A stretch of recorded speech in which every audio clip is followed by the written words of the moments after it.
After a completion of population explosion, we have to discuss on birth control. We have ended population explosion and birth control. What are the different birth control or contraceptive devices through which population explosion can be reduced. So initially यदि हम birth control की बात करें तो हम दो तरीके के मेथड बर्थ कंट्रोल में देखते हैं. एक कहलाता है टेम्परेरी मेथड या टेम्पोरेरी सॉल्यूशन यूँ कह सकते हैं. एक होता है परमानेंट. यदि आपको बर्थ कंट्रोल करना है तो होता है टेम्परेरी और परमानेंट. नॉर्मली टेम्परेरी मेथड में हमको तीन तरीके के मिलते हैं जो हमने पढ़ना है. एक तो नेचुरल मेथड हो गया, दूसरा होता है बैरियर मेथड,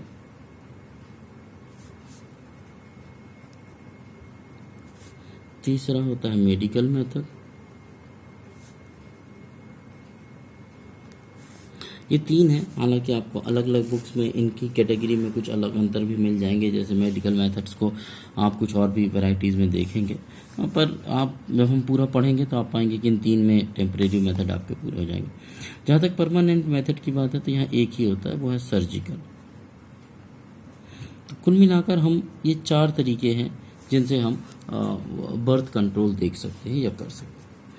नाम से ही थोड़ा सा बात कर ले. टेम्परेरी मेथड्स का मतलब ये है कि एक टेम्परेरी टाइम ऑफ ड्यूरेशन के लिए हम क्या करें, बर्थ कंट्रोल जब करते हैं तो वो कहलाता है टेम्परेरी मेथड. मींस ये जो टेम्परेरी मेथड में जो तीनों मेथड हम बात कर रहे हैं, नेचुरल मेथड, बैरियर मेथड या मेडिकल मेथड में, इन तीनों में ये है कि एक टाइम ऑफ ड्यूरेशन में 5 दिन, 10 दिन, 1 साल, 5 साल, 6 साल, 10, जितने दिनों तक हम चाहते हैं कि बर्थ को हम कंट्रोल कर सकें उतने दिन तक कर सकते हैं. उसके बाद हम फिर चाहें तो फिर से हम प्रेगनेंसी अचीव कर सकते हैं. But in case of permanent birth control method, once this can be taken, you can say that when this method is utilized, after that no pregnancy can be achieved. और you can say surgical method. तो आप ये इसमें पहुंचेंगे, ये permanent method है क्योंकि इसके बाद फिर आप प्रेगनेंसी कंसीव नहीं कर सकते. कहने का मतलब ये है, या प्रेगनेंसी नहीं हो सकती. वन बाय वन हम सभी मेथड्स के बारे में बात करेंगे. साथ ही साथ हम ये भी डिस्कस करेंगे कि सबके अपने कुछ फ़ायदे हैं और कुछ नुकसान हैं. इनिशियल शुरुआत करते हैं हम किससे, नेचुरल मेथड से. नाम से ही क्लियर है, नेचुरल मेथड. नेचुरल मेथड का मतलब ये है कि इसमें हमने किसी भी तरीके का मेडिकल असिस्टेंस या किसी तरीके की दूसरी चीज़ों का यूज़ नहीं किया. नेचुरल तरीके से कैसे हम बर्थ कंट्रोल कर सकते हैं, यहाँ पर उसके बारे में डिस्कस किया गया. और नेचुरल तरीके से जो बर्थ कंट्रोल है उसके लिए जो हैं वो कुल मिलाकर 3 तरीके के मेथड्स हैं जो हमको देखने. अब नेचुरल मेथड में हमको जो 3 देखनी है वो कौन सी, पीरियोडिक अपसिस्टेंस. तो सबसे पहले बात करेंगे हम किसकी, पीरियोडिक अपसिस्टेंस की. ये क्या होता है पीरियोडिक अपसिस्टेंस. जहाँ तक हम बात करें पीरियोडिक अपसिस्टेंस की, नाम से ही क्लियर है, periodic abstinence means normally natural method में हम क्या करते हैं कि हमारा यहाँ पीरियोडिक अपसिस्टेंस से मतलब ये है कि हमको ये पता है कि एक मेंस्ट्रुअल साइकिल में 10 to 17 डेज वो हैं जो हाई ऐसी डेट है जहाँ पर चांसेस ऑफ प्रेगनेंसी के चांसेस क्या होंगे, सबसे ज़्यादा होंगे. क्योंकि 14th डे में क्या होना है, ओवुलेशन होना है. तो यदि हम ये मान लें कि एक आध दिन पहले ओवुलेशन या एक आध दिन बाद में ओवुलेशन, तो ये मान कर 10 से लेकर 17 ये वो टाइम ऑफ स्लॉट है जिसमें सबसे चांसेस ज़्यादा है प्रेगनेंसी के. यदि स्पर्म और ओवम जो है तो क्या नाम से रिलीज़ होते हैं और वो आपस में मीटअप करते हैं. पीरियोडिक अपसिस्टेंस का मतलब ये है कि पीरियोडिकली यानी 28 डेज के मेंस्ट्रुअल साइकिल में पीरियोडिक कौन सा, पीरियोडिक हर बार 10 से 17 दिन के बीच में अपसिस्टेंस अपसेंट हो जाना. मीन्स इन 10 से 17 दिनों के बीच में जो 28 डेज की साइकिल है उसमें यदि कपल्स आपस में इंटरकोर्स नहीं करते हैं, आपस में साथ नहीं रहते हैं, तो स्वाभाविक है कि स्पर्म और ओवम का फ्यूजन या फर्टिलाइजेशन के चांसेस क्या हो जाएंगे, 0 हो जाएंगे, नील हो जाएंगे. और इस तरीके से जब बर्थ कंट्रोल करने की कोशिश की जाती है, that is known as periodic up system. ये नेचुरल तरीका है कि भाई जो हमको पता है कि जो डेट से उन डेट पे यदि हम वो टाइम ऑफ ड्यूरेशन है और उसमें यदि हम आपस में साथ रहे ही ना, वो दूर रहे, दोनों कपल आपस में इंटरकोर्स ना करें, तो उस कंडीशन को कहते हैं पीरियोडिक अप सिस्टम। तो ये पहला तरीका। दूसरा तरीका होता है विड्रॉवल। What is withdrawal? और कोइटस इंटरवल। देखिए, विड्रॉवल का मतलब होता है विड्रॉ कर देना, यानी जैसे ही स्पर्म रिलीज होने वाले हों, कहाँ से? पेनिस से। कहाँ पर? वेजाइनल ट्रैक में। उससे पहले ही पेनिस को क्या कर लिया जाए? रिमूव कर लिया जाए वेजाइना से, ताकि जो है तो स्पर्म वेजाइना में फॉल ही ना हो सके। इस कंडीशन को कहते हैं विड्रॉवल। विड्रॉ कर ले, पहले ही हट जाना, निकल जाना। या क्वाइटस इंटरप्शन, मतलब वही इंटरप्ट होना। क्वाइटस की जो प्रोसेस है उसको क्या करना, या मेटिंग की जो प्रोसेस है उसको इंटरप्ट कर देना बीच में, और खासकर कब? Just during the release of the sperm. तो यदि ये प्रोसेस करेंगे तो स्पर्म यदि वेजाइनल ट्रैक में रिलीज ही नहीं होंगे तो ये ओवम तक नहीं पहुंच पाएंगे, यानी यूटेरस भी नहीं पहुंचेगी तो ओवम तक नहीं पहुंचेगी। This is the second method of natural method known as withdrawal और क्वाइटस अप सिस्टम। जो तीसरी मेथड है वो है लैक्टेशनल एमोनेरिया। जहाँ तक लैक्टेशनल एमोनेरिया की बात करें, ये लैक्टेशनल एमोनेरिया एक तरीके से आप ऐसा कीजिए, समझिए कि लैक्टेशन की जब तक प्रोसेस चल रही है, लैक्टेशन मीन्स मिल्क फीडिंग। ये मानते हैं कि जब तक मिल्क फीडिंग की प्रोसेस होगी तब तक मेंस्ट्रुअल साइकिल नहीं होगी, और जब तक मेंस्ट्रुअल साइकिल नहीं होगी तब तक प्रेगनेंसी के चांसेस भी नहीं होंगे। सॉरी, उसको उठाना, आगे बढ़ाना भूल गया। लैक्टेशनल एमोनेरिया, मैं बात कर रहा था लैक्टेशन होना, मिल्क फीडिंग की प्रोसेस होना, और मिल्क फीडिंग के साथ साथ जब तक मिल्क फीडिंग चलता रहेगा तब तक मेंस्ट्रुअल साइकिल नहीं स्टार्ट होगी। जब तक मेंस्ट्रुअल साइकिल नहीं स्टार्ट होगी प्रेगनेंसी भी यहाँ पर स्टार्ट नहीं हो सकती। बट फिर वही कि लैक्टेशनल एमोनेरिया होने से, मेंस्ट्रुअल साइकिल ना होने से हम ये मान कर चलते हैं कि ये 6 मंथ तक तो काफ़ी हद तक ये पोजीशन देखी जाती है कि मेंस्ट्रुअल साइकिल स्टार्ट नहीं होगी और प्रेगनेंसी नहीं होगी। लेकिन 6 मंथ के बाद लैक्टेशन का बहुत ज़्यादा इम्पैक्ट जो है तो बचता नहीं है। बट इस प्रोसेस को हम कहते हैं लैक्टेशनल एमोनेरिया, कि 6 महीने तक तो माँ प्रेग्नेंट नहीं होगी। ये तीनों की तीनों नेचुरल मेथड है, पीरियोडिक सब्सिस्टेंस, विड्रॉवल और क्वाइटस इंटरप्ट और लैक्टेशनल एमोनेरिया। और इन तीनों तरीकों से बर्थ कंट्रोल किया जा सकता है।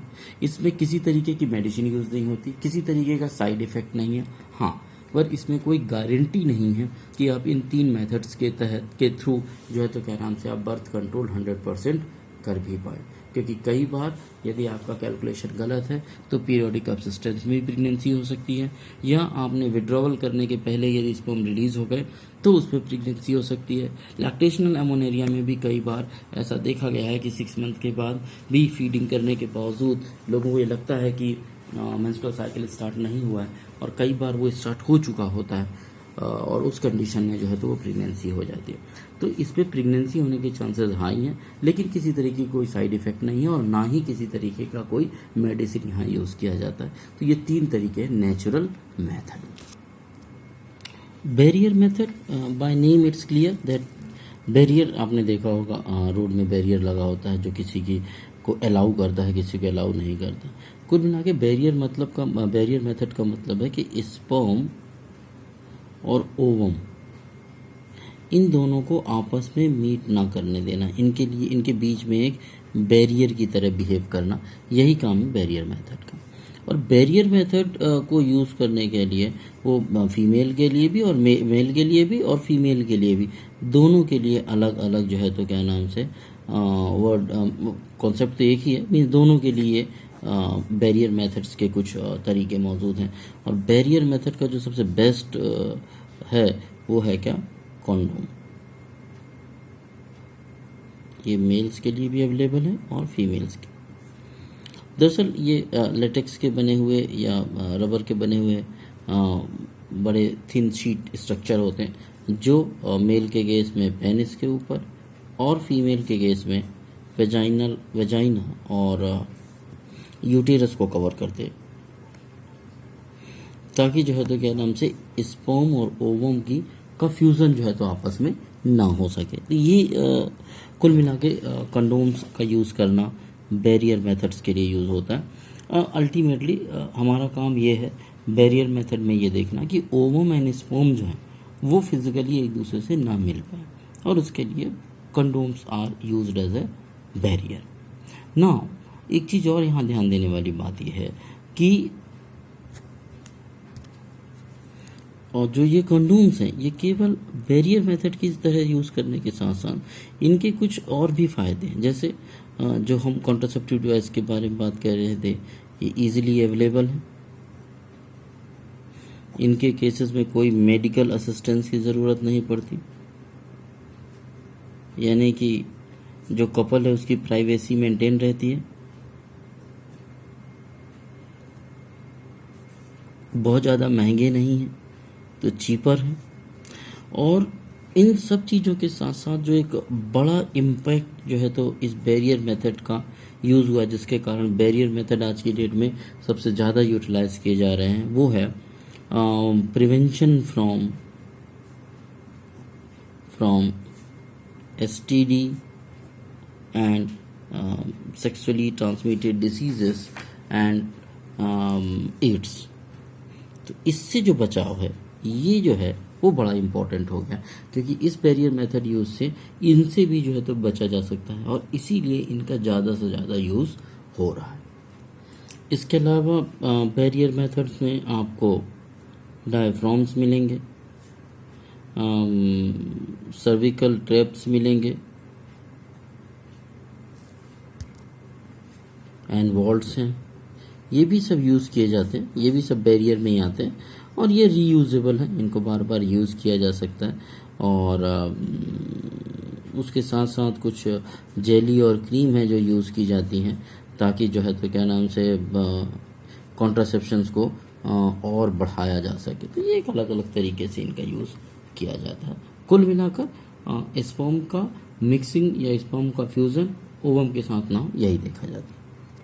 Now after barrier method the next one is medical method. आप मेडिकल मेथड्स को दो भागों में डिवाइड कर सकते हैं, IUDs and pills. IUDs intra uterine devices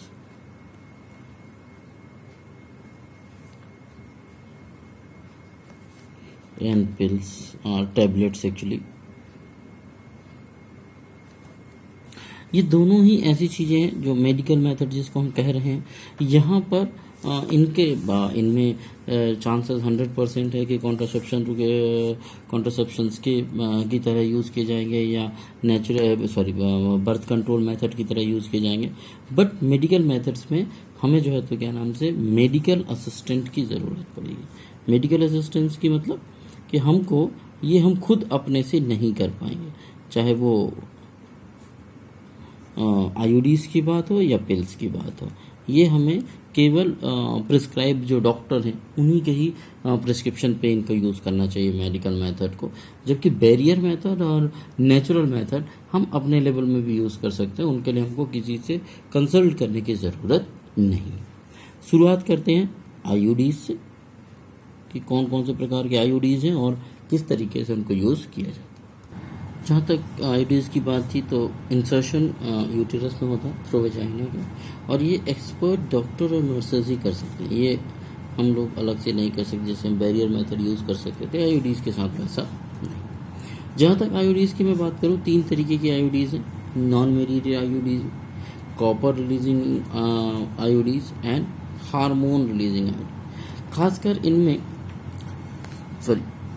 non mediated IUDs का मतलब ये है कि इनमें किसी तरीके की मेडिकल नहीं होती, लिपल लूप्स लगे होते हैं। इनका काम ये होता है, कुछ टी शेप इस तरीके के होते हैं जो कि ब्लॉक करते हैं एक्चुअली में एम्पुलर इस्केमिक जंक्शन की तरफ जाने वाले जो पैसेज है उसको ब्लॉक करते हैं, ताकि उस तरफ स्पर्म की एंट्री ना हो। जहाँ तक कॉपर रिलीज IUDs की बात है तो ये कॉपर रिलीज करते हैं। कॉपर भी स्पर्म की मोटिलिटी और उनको फेगोसाइटोसिस नेचर करने का काम करता है। एग्जाम्पल ज़रूर ध्यान रखिए, क्योंकि अक्सर क्वेश्चन इसमें से पूछा जाता है और आजकल चूँकि मल्टीपल चॉइस क्वेश्चन खूब पूछे जा रहे हैं तो इनमें ये क्वेश्चन खूब बनते हैं। तो नॉन मेडिएटेड आयोडीज में लिपल्स लूप, जहाँ तक कॉपर रिलीजिंग में CUT, कॉपर टी के नाम से आपने खूब सुना होगा, वर्ड कॉपर टी ही यूज़ होता है, पर वो कॉपर और टी इस तरीके से होता है। Then copper 7, then multi load 375, ये भी जो है तो कॉपर रिलीजिंग आयोडी है। तीसरा है हार्मोन रिलीज आयोडी, यहाँ से हार्मोन रिलीज करते हैं ये आयोडी, और इनमें आता है प्रोजेस्ट्रॉट एंड दूसरा है LNG-20। तो ये 3 तरीके के आयोडीज हैं, यानी इंट्रा यूटेराइन डिवाइस जो यूटेरस के अंदर मौजूद होते हैं, और ये कॉपर रिलीज करें, हार्मोन रिलीज करें या नॉन मेडिएटेड भी हों, ये तीनों का काम कुल मिलाकर होता है स्पर्म की एंट्री होने के बाद स्पर्म को ओवम तक ना पहुंचने देना। तीनों ही तरीके के जो आयोडीज हैं उनका जो काम है, यदि आप देखें उनका काम क्या क्या है, जैसे मैंने पहले भी कहा, इंक्रीज फेगोसाइटोसिस ऑफ स्पर्म।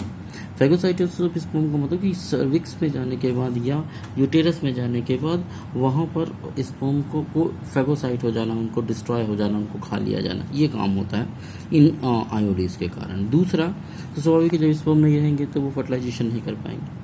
जहाँ तक कॉपर आयन की बात है, कॉपर रिलीज आयोडीज की बात है, तो कॉपर आयन के 2 काम बड़े इंपॉर्टेंट। पहला, it suppress the sperm motility, यानी स्पर्म की मोटिलिटी कम हो जाएगी तो ऑटोमेटिकली ये एम्पुलर जंक्शन नहीं पहुँच पाएंगे। दूसरा, कॉपर आयन एक और काम करता है, फर्टिलाइजिंग कैपेसिटी ऑफ स्पर्म को भी रिड्यूस करता है। पता होना चाहिए आपको कि स्पर्म के जस्ट टिप में एक्रोजोम मौजूद होता है जो ओवम की लेयर को डिसॉल्व करके और जो है तो क्या नाम से फ्यूजन का काम करता है। तो जो फर्टिलाइजिंग कैपेसिटी है स्पर्म की उसको भी डिक्रीज करने का काम कौन करता है? कॉपर। तो एक तो मोटिलिटी डिक्रीज करता है और कैपेसिटी ऑफ स्पर्म फर्टिलाइजेशन वो भी जो है तो डिक्रीज करता है। जहाँ तक हार्मोन की बात करें तो ये यूटेरस को अनसुटेबल बनाते हैं इम्प्लांटेशन के लिए, और सर्विक्स हॉस्टाइल द स्पर्म, ये भी जो है तो क्या नाम से हार्मोन का काम है।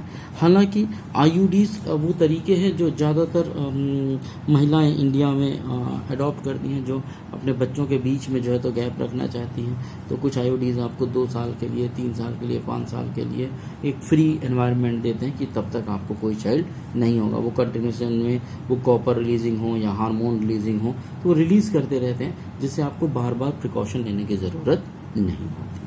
तो I think that is the end of the IUDs. Now pills की यदि मैं बात करूं तो ये सब दिन ओरल एडमिनिस्ट्रेटेड की जाती हैं।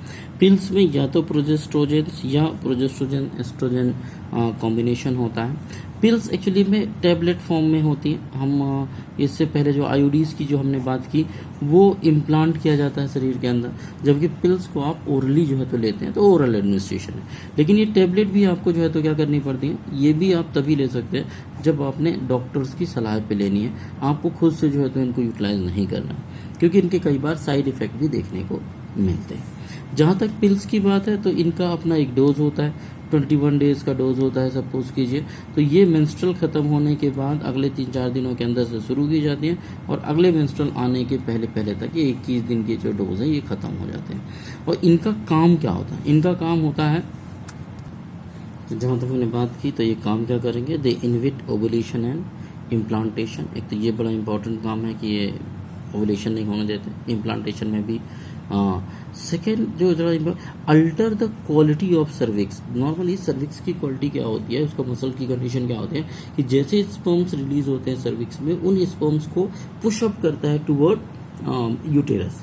बट यहाँ पर पिल्स के कारण या ओरल एडमिनिस्ट्रेटिव ड्रग्स के कारण या इन टेबलेट्स के कारण ये सर्विक्स अपनी क्वालिटी के हिसाब से वो काम नहीं करते, यानी अल्टर कर देता है क्वालिटी, यानी मसल्स इनकी अंदर की तरफ न लेके स्पर्म्स को बाहर की तरफ जो है तो पुश करना शुरू करती हैं। साइड इफेक्ट काफ़ी कम होते हैं और इसीलिए जो है तो क्या नाम से ये पिल्स यूज़ की जाती हैं। हालांकि कुछ महिलाओं को इसके साइड इफ़ेक्ट भी देखने होते हैं। और नॉर्मली इनिशियल डेज में ये 21 डेज़ की टेबलेट या 21-21, 22-22 के पैकेट पे आया करती थी और हर दिन एक टेबलेट खानी होती थी। अब प्रॉब्लम ये थी कि इन टेबलेट के साथ यदि एक भी दिन यदि आपने मिस कर दी टेबलेट तो और उस दिन क्वाइट अच्छा इंटरकोर्स की प्रोसेस होती है तो चांसेस ऑफ प्रेगनेंसी बढ़ जाते थे। तो बड़ा ध्यान रखना पड़ता था कि हर दिन जो है तो एक टेबलेट खाई जाए। उसके बाद CDRI central drug research institute Lucknow जो है अपना, उन्होंने एक कॉन्ट्रासेप्टिव पिल्स बनाई जिसका नाम उन्होंने सहेली रखा है। और ये सहेली जो टैबलेट है ये इन ए वीक टैबलेट है, मीन्स हफ्ते में आप एक टैबलेट खा लीजिए, नेक्स्ट एक वीक तक आप कॉन्ट्रासेप्शन से बचे रहेंगे। और सबसे बड़ी बात, ये नॉन स्टेरॉइडल ड्रग थी, यानी इसमें स्टेरॉइड मौजूद नहीं था। तो ये एक अच्छी चीज़ थी जो हमको इन पिल्स के साथ देखने को मिलती है। आजकल कुछ एक और भी पिल्स आने लगी हैं, जैसे अनवांटेड 72 जी, ये कुछ ऐसी पिल्स हैं जो आफ्टर कोइट्रस यूज़ की जा रही हैं। मीन्स यदि कोइट्रस हो गया है या सेक्सुअल कॉम्बिनेशन बन गया है, उसके बाद आपको ऐसा लगता है कि नहीं ये प्रेगनेंसी नहीं होनी चाहिए, so with in 72 after coitus यदि ये ली जाए तो उस कंडीशन में भी ये प्रेगनेंसी लॉस कराने का काम करती है। मीन्स इवन दो, जैसे ये टैबलेट तो तब है जब हमने जो है तो क्या नाम से कोइटस इंटरकोर्स पे इन्वॉल्वमेंट नहीं हुए, लेकिन कुछ अब ऐसी टैबलेट्स आ गई हैं जो even though after sexual contact भी जो है तो क्या नाम से यदि विद इन 72 आवर्स के में यदि इनको लिया जाए तो बहुत सारी टैबलेट्स हैं, मैंने एक का नाम लिखा है अनवांटेड 72, तो ये जो है तो क्या नाम से प्रेगनेंसी लॉस कर सकती है, यानी कि प्रेगनेंसी को सस्टेन होने से रोक सकती है। इसके अलावा एक और छोटी सी चीज़ जो देखने को मिलती है उसको बोलते हैं इम्प्लांट। इम्प्लांट्स भी दरअसल IUDs की तरह ही हैं, इनमें भी कॉम्बिनेशन कुछ वैसा ही है, बस अंतर इतना है कि यहाँ पर प्रोजेस्ट्रॉन या उसके कंपोजिशन में प्रोजेस्ट्रॉन या आप समझ जाइए कि एस्ट्रोजन, इनके कॉम्बिनेशन के चीज़ें जो है तो यहाँ पर इम्प्लांट के तौर पर बीनेथ स्किन जो है तो क्या नाम से प्रिजर्व की जाती है। स्किन के अंदर एक प्लांट किया जाता है, पतले पतले रॉड लाइक स्ट्रक्चर, जो कंटिन्यूएशन में प्रोजेस्टेरोन और एस्ट्रोजन के लेवल को बॉडी में मेंटेन रखते हैं, और इन्हीं के लेवल को मेंटेन होने के कारण प्रेगनेंसी सस्टेन नहीं हो पाती। तो ये जो है पिल्स और IUDs, these are the medical method, और इनसे लॉन्गर पीरियड ऑफ टाइम के लिए हम जो है तो प्रेगनेंसी को कंट्रोल कर सकते हैं। The last birth control method is surgical method और स्टरलाइजेशन। यहाँ पर दो तरीके की प्रोसेस होती है, एक को हम बोलते हैं वैसेक्टोमी और दूसरे को बोलते हैं हम ट्यूबेक्टोमी।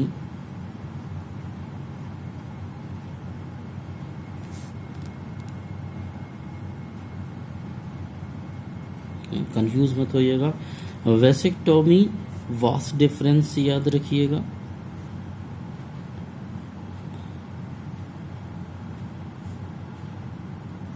और ट्यूबेक्टोमी फेलोपियन ट्यूब को दिमाग में याद रखिएगा। ट्यूब तो स्वाभाविक है कि वैसेक्टोमी जो होगी वो किसके साथ होगी, मेल मेंबर के साथ, और जो फेलोपियन ट्यूब यानी कहाँ मौजूद होगा, फीमेल के साथ, तो ये ट्यूबेक्टोमी कहलाएगी। तो कहने का मतलब है कि ये दो तरीके के हैं सर्जिकल मेथड में। जैसे मैंने पहले ही कहा था कि सर्जिकल मेथड एक्चुअली में परमानेंट होता है। परमानेंट मीन्स एक बार आपने ये करा लिया, इसके बाद आप रिवर्स बैक नहीं जा सकते, यानी कि आप फिर से प्रेगनेंसी कंसीव करने के कंडीशन पे नहीं जा सकते। वैसेक्टोमी और ट्यूबेक्टोमी में एक्चुअली में होता क्या है, यदि हम ये देखें तो आपने डायग्राम देखा था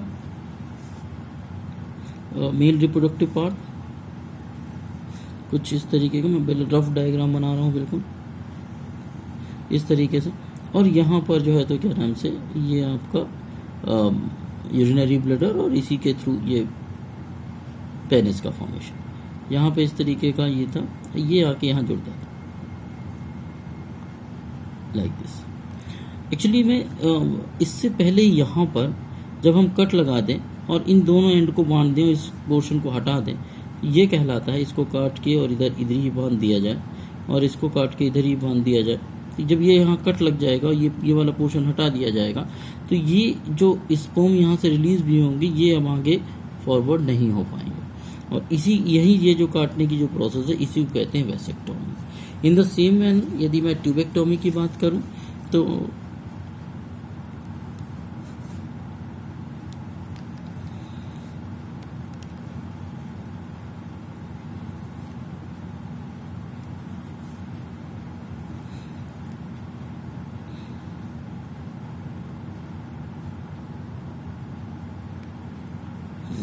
थोड़ा सा डायग्रामेटिकली पहले बना देते हैं। ये सपोज कीजिए ऐसा बना हुआ है, ये ओवरी है, ये फेलोपियन ट्यूब, यहाँ से ओवर निकल के यहाँ पहुँचेगा। यदि हम यहाँ पे इसको कट कर दे और इनको आपस में टाई अप कर दे, बांध दे, तो अब ये वाला पोर्शन ख़त्म हो गया। तो यहाँ से वो यहाँ तो पहुँच गया सेकेंडरी साइड, लेकिन जो स्पर्म है वो यहाँ से आगे नहीं बढ़ पाएंगे। तो ये जब हम फेलोपियन ट्यूब को कट करते हैं, इसको हम कहते हैं ट्यूबेक्टोमी। तो these are the two method through which vasectomy and tubectomy can be done. और इन दोनों में भी कुल मिलाकर कॉन्सेप्ट यही है कि किसी भी तरीके से स्पर्म और ओवम को आपस में फ्यूज ना होने दें।